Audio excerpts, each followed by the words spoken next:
ladder and hold this sort of my voice. So let's go through what you had for homework. There were some typos on the original homework, so what is up on the screen may not match exactly. I will change the problems accordingly on here. So for the first, let's do a few of these. We were identifying whether it's a major arc, a minor arc, or a semicircle, and then finding its measure. So first let's do problem 2.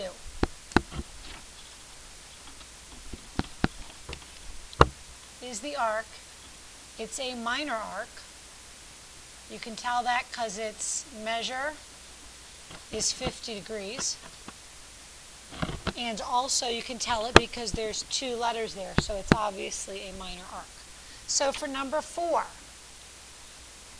you're going to tell me whether it's a major arc, minor arc, or semicircle, and then find its measure. So DEB means it goes around the circle that way. If the entire circle is 360 degrees, then the part that's not included in this arc is 150.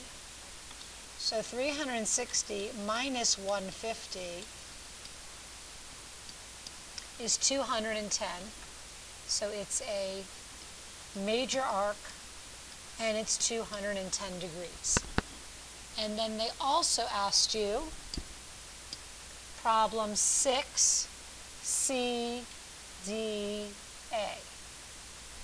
And since CDA is the arc created by the diameter, and they told me that AC is a diameter, that means that it's a semicircle, and it measures 180 degrees.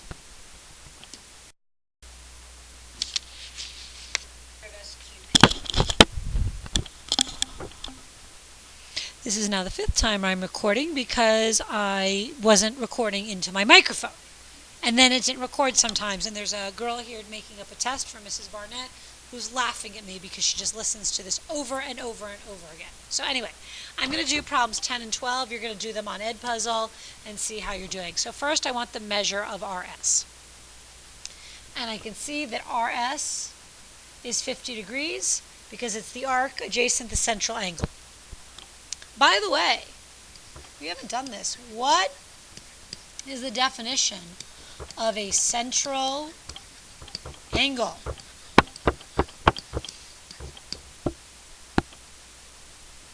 Now for problem 12. And I said that's changed to SQP. S to Q to P is a major arc because it has 3 letters.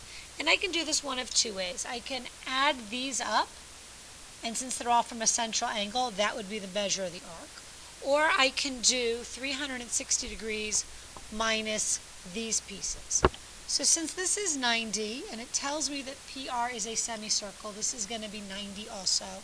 So I'm actually going to be able to tell that 90 plus 90 is 180, and 180 plus 50 is 230, and that's going to be the answer for number 12. For number 16, 18, 20, this whole section, this is where you have to do the measure of the central angle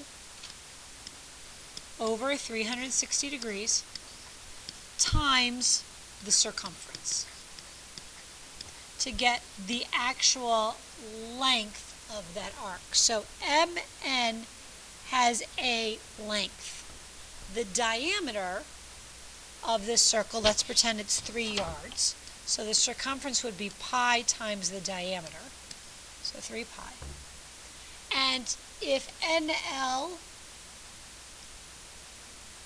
is a diameter, and this angle is 100 degrees, then the other part here must be 80.